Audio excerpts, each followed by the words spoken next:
Hi, it's Rochelle at the Athlete Center. I'm going over a stability exercise today. So this incorporates a little bit of balance.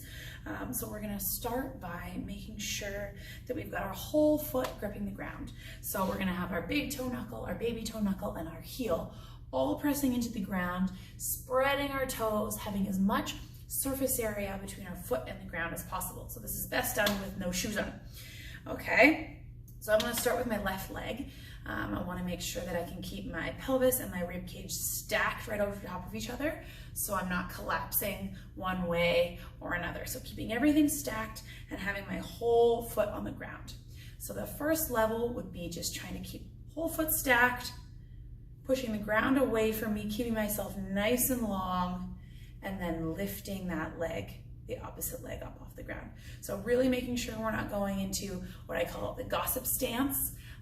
So collapsing through here and letting one hip drop. So trying to keep our hips level and our rib cage stacked right over top of our pelvis before we even lift this leg up.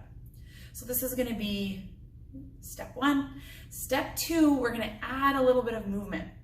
So once we are able to maintain this position, keeping our big toe knuckle, our baby toe knuckle, and our heel down in our foot tripod, then we're gonna move our arms from one side of our body to the other. So changing our center of gravity there.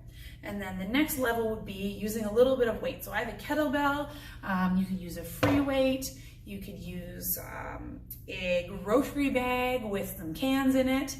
But basically I'm gonna start with that weight by my side. So again, I'm gonna get my foot tripod, spread my toes as much as I can, and then keeping my hips level and my core stacked in line, I'm gonna lift that one leg up, and then just like we did before, moving our arms from one side of the body to the other.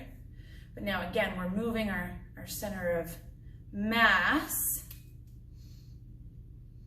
but we're moving it even more because we've got more weight in our hand. We're moving more weight.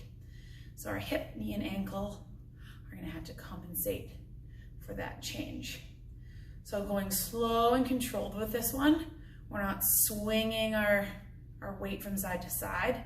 We're controlling and we're just keeping a little micro bend in our knee. So not letting our knee be totally locked out and hyperextended.